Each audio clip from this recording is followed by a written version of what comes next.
Hi friends, நம்ம already Tamil Nadu budget அதை பற்றின விவரங்களை பார்க்க ஆரம்பிச்சிருக்கோம் இல்லையா? பார்ட் ஒன்று அந்த வீடியோ நான் ஆல்ரெடி அப்லோட் பண்ணிட்டேன். அதை நம்ம பார்த்துருந்தோம் இல்லையா? அதே போல் அதோட கண்டினியூவேஷனாக பார்ட் 2 பாகம் 2 சரிங்களா? அதே தமிழ்நாடு பட்ஜெட்டு இரண்டாவது பாகத்தை இந்த வீடியோவில் நம்ம பார்க்க போகிறோம். முக்கியமான குறிப்புகள் சரிங்களா? வாங்க ஃப்ரெண்ட்ஸ் பார்க்கலாம். ஃபஸ்ட்டு பார்த்தீங்கன்னா இதில் சென்னை வளர்ச்சியை பற்றி பேசியிருக்காங்க தமிழ்நாடு பட்ஜெட்டில் சரிங்களா? சென்னை வளர்ச்சி இதில் பார்த்தீங்கன்னா சிங்கார சென்னை 2.0 அப்படின்னு சொல்லிட்டு அந்த திட்டத்துக்கு 500 கோடி ஒதுக்கியிருக்காங்க சரிங்களா? சிங்கார சென்னை 2.0ன்னு சொல்லிட்டு சரிங்களா? அதுக்கப்புறம் பார்த்தோன்னா வட சென்னையை மட்டும் அதோட வளர்ச்சிக்கு மட்டும் பார்த்தீங்கன்னா 1000 கோடி நிதி ஒதுக்கியிருக்காங்க சரிங்களா? வட சென்னை பகுதிக்கு மட்டும் அதோட வளர்ச்சி இது பண்ணுறதுக்கு 1000 கோடி நிதி ஒதுக்கப்பட்டுள்ளது. அதுக்கப்புறம் பாருங்கள், சென்னை மெட்ரோ ரயில் விரிவாக்கம் சரிங்களா? முக்கியமாக சொல்ல போனால் எங்கன்னா சென்னை ஏர்போர்ட் இருக்குல்ல, சென்னை விமான நிலையத்திலிருந்து இப்போ புதுசாக வந்துச்சு பார்த்தீங்களா, கிளாம்பாக்கம் பேருந்து நிலையம் சரிங்களா? சென்னை ஏர்போர்ட்டு அங்கேருந்து கிளாம்பாக்கம் பேருந்து நிலையம் வரைக்கும் பார்த்தீங்கன்னா மெட்ரோ ரயில் ஸ்டேஷன் விரிவாக்கம் செய்யப்படும் அப்படின்னு சொல்லியிருக்காங்க. அதுக்கான பட்ஜெட் பார்த்தீங்கன்னா 4625 கோடி ஒதுக்கியிருக்காங்க சரிங்களா? இது சென்னை வளர்ச்சியில் அடங்குது. அதுக்கப்புறம் பார்க்கலாம். அப்புறம் பார்த்தீங்கன்னா பள்ளிகள் மேம்பாட்டு வசதி சரிங்களா? அதில் பார்த்தீங்கன்னா பேராசிரியர் அன்பழகன் பள்ளிகள் மேம்பாட்டு திட்டம் சரிங்களா? பேராசிரியர் அன்பழகன் பள்ளிகள் மேம்பாட்டு திட்டத்தின் கீழே பார்த்தீங்கன்னா புதிய வகுப்பறைகள் கட்டப்படும் அப்படின்னு சொல்லியிருக்காங்க சரிங்களா? 1000 கோடி நிதி ஒதுக்கியிருக்காங்க. புதிய வகுப்பறைகள் கட்டப்படும்.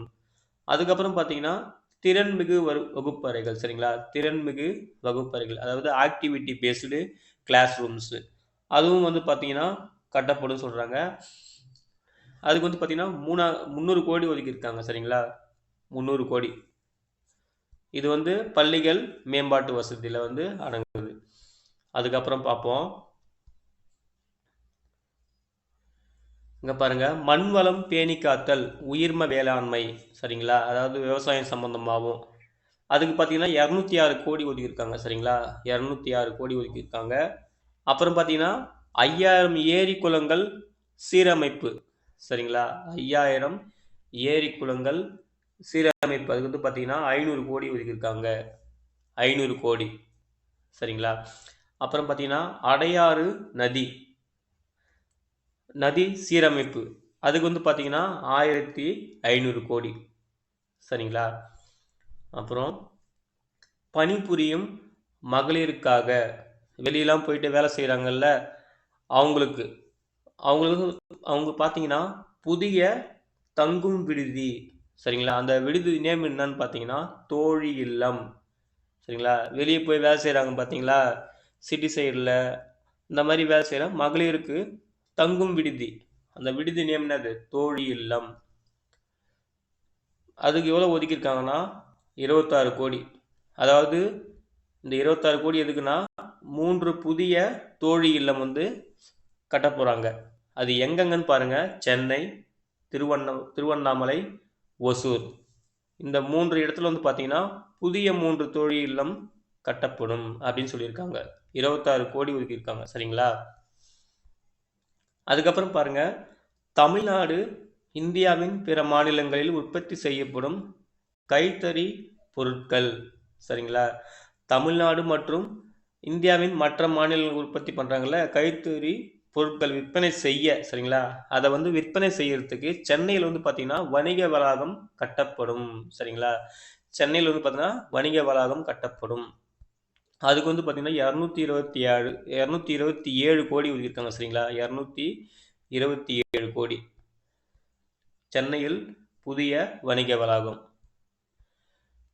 அப்புறம் இலவச ஒய்ஃபை வசதிகள் சரிங்களா? ஒய்ஃபை கனெக்ஷன் இன்டர்நெட் வசதி செய்ய போகிறாங்கன்னு சொல்கிறாங்க. எங்கங்கன்னா சென்னை, கோயம்புத்தூர், மதுரை, திருச்சி, சேலம், இந்த 5 இடத்துல பார்த்தீங்கன்னா இலவச ஒய்ஃபை வசதிகள் அமைக்கப்படும். சரிங்களா, அப்படின்னு சொல்லியிருக்காங்க.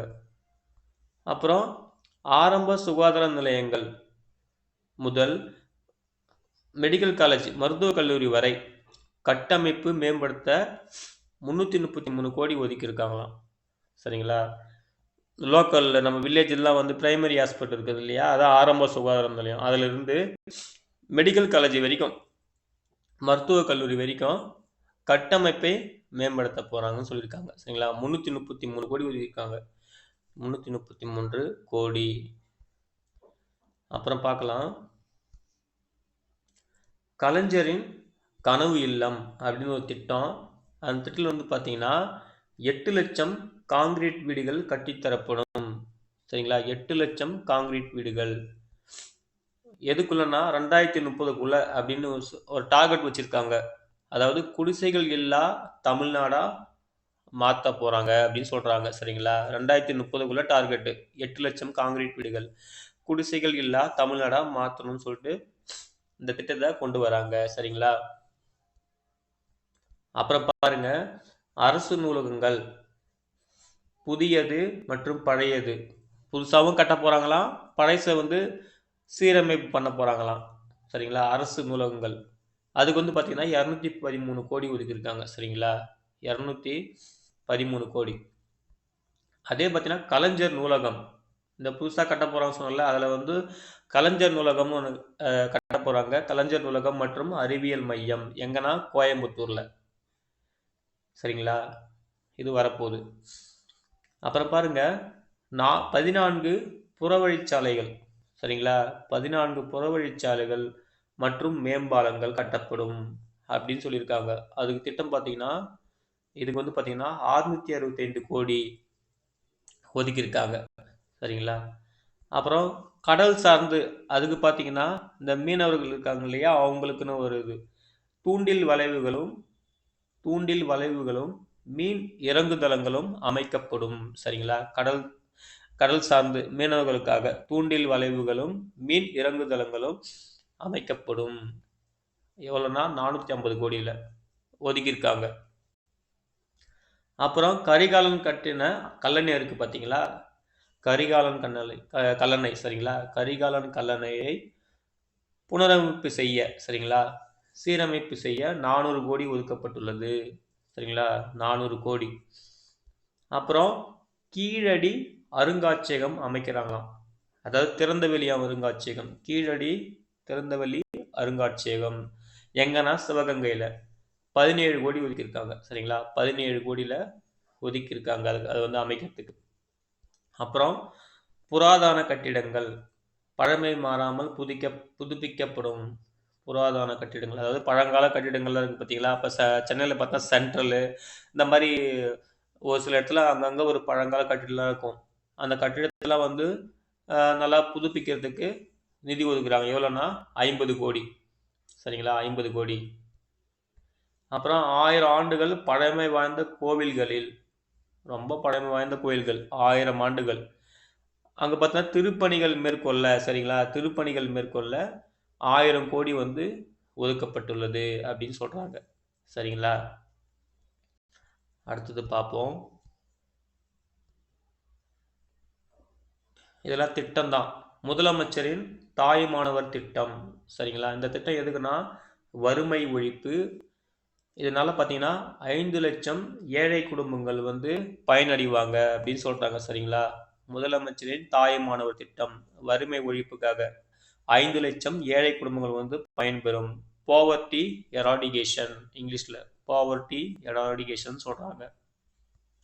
அப்புறம் பெரியார் சமூக நீதி துணிகர ஆய்வகம், பெரியார் சமூக நீதி துணிகர ஆய்வகம், இங்கிலீஷில் Periyar social justice venture club. சரிங்களா, Periyar social justice venture club.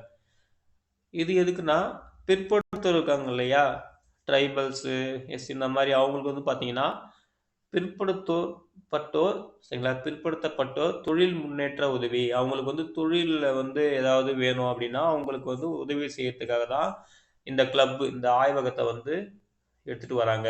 Periyar சமூக நீதி துணிகர ஆய்வகம். அப்புறம் பார்த்தீங்கன்னா ஒரு டிபார்ட்மெண்ட் இருக்கு. என்ன டிபார்ட்மெண்ட்னா சமூக பாதுகாப்பு துறைன்னு ஆல்ரெடி ஒரு டிபார்ட்மெண்ட் இருந்திருக்கு.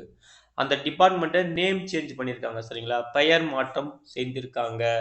என்ன பெயர் மாற்றம் செஞ்சிருக்காங்கன்னா சமூக பாதுகாப்பு துறை அப்படின்றத குழந்தைகள் நலன் மற்றும் சிறப்பு சேவைகள் துறை அப்படின்னு மாத்துறாங்க. சரிங்களா, சமூக பாதுகாப்பு துறையிலிருந்து குழந்தைகள் நலன் மற்றும் சிறப்பு சேவைகள் துறை அப்படின்னு மாத்துறாங்க. இங்கிலீஷ்ல வந்து பாத்தீங்கன்னா டிபார்ட்மெண்ட் ஆஃப் சோசியல் டிஃபென்ஸ் அப்படின்னு இருந்திருக்கு முன்னாடி.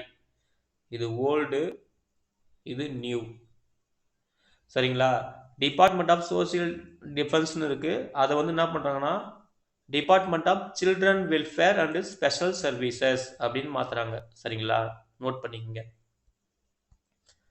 அப்புறம் பாருங்க நதிகளை மேம்படுத்த திட்டம். சரிங்களா, அதுல வந்து பாத்தீங்கன்னா வைகை, காவிரி, தாமிரபரணி, நொய்யல் நதிகளை மேம்படுத்தும் திட்டம் 5 கோடி ஒதுக்கியிருக்காங்க இந்த நதிகள்லாம் வந்து மேம்படுத்துறதுக்கு. சரிங்களா, அடுத்தது பார்ப்போம்.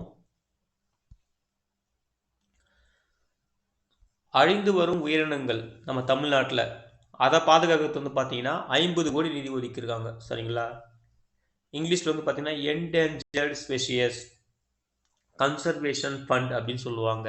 அதுக்கு 50 கோடி. அழிந்து வரும் உயிரினங்கள் தமிழ்நாட்டில் அதோட பாதுகாப்புக்கு 50 கோடி. அப்புறம் உலகளாவிய திறன் மையங்கள். சரிங்களா, திறன்னா டேலண்ட் ஷோ பண்ணுறது.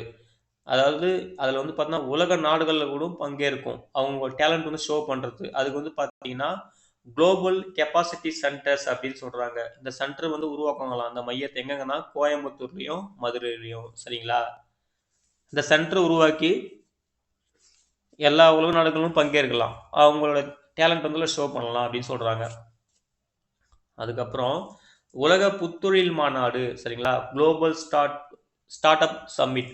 Global start up summit. சரிங்களா, உலக புத்தொழில் மாநாடு. ஸ்டார்ட் அப் சொல்லுவோம்ல, ஏதாவது தொழில் தொடங்க போகிறோம் அப்படின்னா அதில் வந்து நம்ம தமிழ்நாட்டிலையும் நடத்த போகிறோம்னு சொல்கிறாங்க. உலக புத்தொழில் மாநாடு எப்போனா ஜனவரி 2025 நடக்கும் அப்படின்னு சொல்லியிருக்காங்க. சரிங்களா, அப்புறம் தமிழ்நாடு செயற்கை நுண்ணறிவு இயக்கம் அப்படின்னு ஒன்று உருவாக்க போகிறாங்க. ஆர்டிஃபிஷியல் இன்டெலிஜென்ஸ் அப்படின்னு சொல்லிட்டு.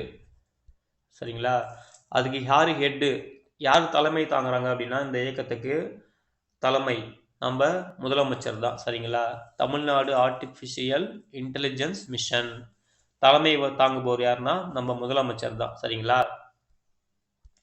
அப்புறம் பாருங்க ஒலிம்பிக் அகாடமி கொண்டு வர போறாங்க. ஒலிம்பிக் ஸ்போர்ட்ஸ்லாம் இருக்கு இல்லையா, அதுக்குன்னு சில சென்டர்ஸ் அங்கங்கே வேற வேற லொக்கேஷனில் கொண்டு வர போகிறாங்க.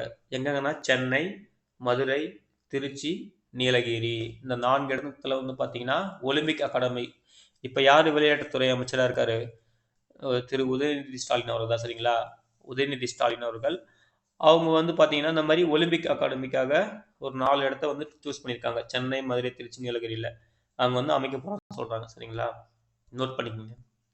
அப்புறம் பாருங்க இந்தியாவில் வந்து பார்த்தீங்கன்னா இந்தியாவிலேயே முதல் நீர் விளையாட்டு அகாடமி. சரிங்களா, முதல் நீர் விளையாட்டு அகாடமி இந்தியாவிலேயே. சரிங்களா, இதான் ஃபர்ஸ்ட். எங்க அமைக்க போறாங்கன்னா ராமநாதபுரம். சரிங்களா, ராமநாதபுரத்தில் முதல் நீர் விளையாட்டு அகாடமி வந்து அமைய போகிறது. சரிங்களா, இந்தியாவின் முதல் நீர் விளையாட்டு அகாடமி. சரிங்களா, ராமநாதபுரம். அடுத்தது பார்ப்போம். ஒருங்கிணைந்த ஜவுளி பூங்கா உருவாக்க போறாங்க சேலத்தில். 800 கோடி ப்ராஜெக்ட். சரிங்களா, 800 கோடி வந்து ஒதுக்கியிருக்காங்க. அதுக்கப்புறம் சிறு ஜவுளி பூங்கா அப்படின்னு சொல்லிட்டு மினி டெக்ஸ்டைல் பார்க் எங்கெங்கன்னா கரூர், ஈரோடு, விருதுநகர் இங்கெல்லாம் வந்து மினி டெக்ஸ்டைல் பார்க் சிறு ஜவுளி பூங்கா வந்து அமைக்க போறதா சொல்லியிருக்காங்க. அதுக்குன்னு பார்த்தோன்னா ஜவுளி தொழில் மேம்பாட்டு திட்டத்துக்கு தனியா ஒரு 500 கோடி ஒதுக்கியிருக்காங்க. சரிங்களா, ஜவுளி தொழில் மேம்பாட்டு திட்டம் சொல்லிட்டு ஒரு 500 கோடி வந்து ஒதுக்கியிருக்காங்க. அப்புறம் பாருங்க சிப்காட் தொழிற்பூங்கா. சிப்காட் தொழிற்பூங்கா எங்கன்னா செங்கிப்பட்டி என்ற ஒரு கிராமத்தில் தஞ்சாவூரில் வரப்போகுது. சரிங்களா, 120 கோடி ஒதுக்கியிருக்காங்க. 120 கோடி ஒதுக்கியிருக்காங்க. செங்கிப்பட்டி கிராமத்தில் தஞ்சாவூர் அப்படின்றதுல வரப்போகுது சிப்காட் தொழில் பூங்கா. அப்புறம் புதிய டைட்டில் பார்க் சரிங்களா, நியூ டைட்டில் பார்க் எங்கன்னா மதுரையிலையும் திருச்சியிலையும் சரிங்களா. அதுக்கப்புறம் பார்த்தா நியோ, இது வந்து நியூ கிடையாது, நியோ சரிங்களா, NEO, நியோ டைட்டில் பார்க் வரப்போதான் எங்கன்னா வேலூர், தஞ்சாவூர், சேலம், திருப்பூர், தூத்துக்குடி, இந்த 5 இடத்துல வந்து பார்த்தீங்கன்னா இந்த நியோ டைட்டில் பார்க் வந்து வரப்போகுது அப்படின்னு சொல்றாங்க. தமிழ்நாடு இல்லம் அப்படின்னு சொல்லிட்டு, அதாவது தமிழ்நாட்டில இருந்து சப்போஸ் டெல்லிக்கு போறாங்க அப்படின்னீங்கன்னா, ஒரு முக்கியமான பிரமுகர்கள்லாம் வந்து தமிழ்நாட்டிலிருந்து டெல்லிக்கு போறாங்க. டெல்லிக்கு போகும்போது அங்க தங்கறதுக்கு அங்க வந்து ஒரு இல்லம் கட்டுறாங்க. அந்த இல்லத்துக்கு பேர் வந்து பார்த்தீங்கன்னா வைகை சரிங்களா. அதாவது டெல்லியில வந்து கட்ட போறாங்களாம் சரிங்களா. தமிழ்நாட்டிலேருந்து ஒரு முக்கியமான பிரமுகர்களோ யாரோ அங்க போறாங்க அப்படின்னா அவங்க தங்கறதுக்காக ஒரு கட்டிடம் கட்டப்படுது. அது பேர் பார்த்தீங்கன்னா அது வைகை சரிங்களா. தமிழ்நாடு இல்லம் வைகை, வைகைன்னு அதுக்கு பேர் வைக்கிறாங்க. அதுக்கப்புறம் பாருங்க சி பேண்ட் டாப்ளர் அப்படின்னு சொல்லிட்டு சி பேண்ட் டாப்ளர் ரேடார்கள், சி பேண்ட் டாப்ளர் ரேடார்ஸ் எங்கன்னா ராமநாதபுரம், ஏற்காடு. இது எதுக்குன்னா வச்சுக்கங்க, ரேடார்ஸ் வந்து இப்போ நம்ம வந்து இயற்கை பேரிடர்லாம் வந்து பார்த்தீங்கன்னா பூகம்பம், மழை, இந்த மாதிரி இயற்கை அதோட இதெல்லாம் அறிஞ்சிக்கிறதுக்கு நம்ம முன்னாடியே வந்து முன்கூட்டியே வந்து தெரிஞ்சுக்கிறதுக்கு வந்து பார்த்தீங்கன்னா இந்த சி பேண்ட் டாப்ளர் வந்து புதுசாக வந்து ராமநாதபுரத்தில் வந்து அமைக்க போகிறாங்க சரிங்களா. ராமநாதபுரம், ஏற்காட்டில் அமைக்க போகிறாங்க சரிங்களா. அதாவது இயற்கை நிகழ்வுகள் வந்து முன்கூட்டியே வந்து அறிஞ்சிக்கிறது சரிங்களா, தெரிஞ்சுக்கிறதுக்காக அது வந்து பண்ணுறாங்க. ஒரு அலர்ட்டை வந்து மக்களுக்கு கொடுக்கலாம் இல்லையா, அதனால பண்ணுறாங்க. நோட் பண்ணிக்கங்க, சி பேண்ட் டாப்ளர் ரேடார்கள் ராமநாதபுரம், ஏற்காடு இந்த 2 இடத்துல வந்து அமைக்க போகிறாங்க. அப்புறம் பார்த்தீங்கன்னா படப்பிடிப்பு சரிங்களா. இப்போ படம்லாம் வந்துட்டு இருக்குல்ல, நடிகர்கள்லாம் நடிக்கிறாங்க பாருங்க படம். அந்த படம் எடுக்கிறதுக்கு வந்து பார்த்தீங்கன்னா ஹைடெக் ஃபிலிம் சிட்டி சரிங்களா. ஹைடெக் ஃபிலிம் சிட்டி அதாவது படம் எடுக்கவும் எடுத்து முடிச்சதுக்கு அப்புறமும் அந்த படத்துக்கான வேலைகளையும் அங்கேயே பார்க்கவும் அதுக்கேற்ற மாதிரி உருவாக்குறாங்க. ரெண்டுத்துக்குமே மொத்தமாகவே அங்கேயே பண்ணலாம், வேற எங்கேயுமே போக தேவையில்ல. ஹைடெக் ஃபிலிம் சிட்டி எங்கன்னா பூந்தமல்லியில் வரப்போகுது. 500 கோடி ஒதுக்கியிருக்காங்க சரிங்களா, 500 கோடி. அடுத்தது பார்ப்போம், பசுமை வழி பயணம் ஆல்ரெடி நம்ம பார்த்துருக்கோம் சரிங்களா. அதனால இதில் ஒரு விஷயம் மட்டும் நம்ம முக்கியமாக பார்த்துடலாம். இதெல்லாம் வந்து நம்ம முக்கியமாக கவர்மெண்ட் எக்ஸாம்லாம் தேவைப்படும் இல்லையா. இந்த பசுமை வழி பயணத்தில் வந்து பார்த்தீங்கன்னா நீலக்கோடி கடற்கரை சான்றிதழ் அப்படின்னு சொல்லிட்டு ஒரு திட்டத்தில் ஒரு 8 பீச் சரிங்களா, அதை வந்து மேம்படுத்த போகிறாங்க. என்னென்ன பீச்சுன்னு பாருங்கள், எங்கெங்கே இருக்குன்னு பாருங்கள்.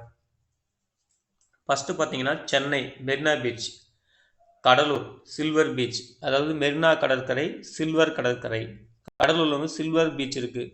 விழுப்புரத்தில் வந்து பார்த்தீங்கன்னா மரக்காணம், நாகப்பட்டினத்தில் ராமேஸ்வரம், புதுக்கோட்டையில் கட்டுமாவடி, ராமநாதபுரத்தில் அரியமான், தூத்துக்குடியில் காயல்பட்டினம், திருநெல்வேலியில் கோடாவிளை. சரிங்களா. எத்தனை இருக்குது, 1 2 3 4 5 6 7 8 சரிங்களா. மொத்தம் 8 கடற்கரை இருக்குது. இந்த 8 கடற்கரை, இந்த 8 பீச்சையும் மேம்பாடு பண்ணுறதுக்காக சரிங்களா, மேம்படுத்துறதுக்காக தமிழ்நாட்டின் கடற்கரை மேம்பாட்டு திட்டம் அப்படின்னு சொல்லிட்டு தான் அந்த நீலக்கோடி கடற்கரை சான்றிதழ் அப்படின்னு சொல்லிட்டு ஒரு திட்டத்தை உருவாக்குறாங்க. இதுக்கு வந்து பார்த்தீங்கன்னா மொத்தம் 250 கோடி ஒதுக்குறாங்க சரிங்களா.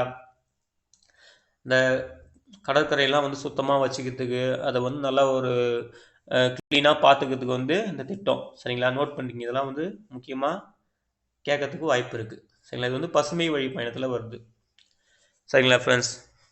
அவ்வளோதான் ஃப்ரெண்ட்ஸ், இந்த தகவல்லாம் உங்களுக்கு வந்து ரொம்ப பயனுள்ளதாக இருக்கும்னு நான் நம்புகிறேன் ஃப்ரெண்ட்ஸ். இது வந்து பார்ட் 2 தான். இன்னும் ஒரு வீடியோ மட்டும் இருக்குது, பார்ட் 3 இருக்குது சரிங்களா. அதில் மட்டும் கடைசியாக என்ன விவரங்கள் இருக்குதுன்னு பார்ப்போம். கண்டிப்பாக இது எல்லாமே உங்களுக்கு ஹெல்ப்ஃபுல்லாக இருக்கும் சரிங்களா. பார்ட் 3 வந்து நம்ம அடுத்த வீடியோவில் நம்ம பார்க்கலாம் சரிங்களா. இந்த வீடியோ உங்களுக்கு பிடிச்சிருந்தால் லைக் பண்ணுங்கள், உங்கள் ஃப்ரெண்ட்ஸுக்கும் ஷேர் பண்ணுங்கள் சரிங்களா. தேங்க்யூ.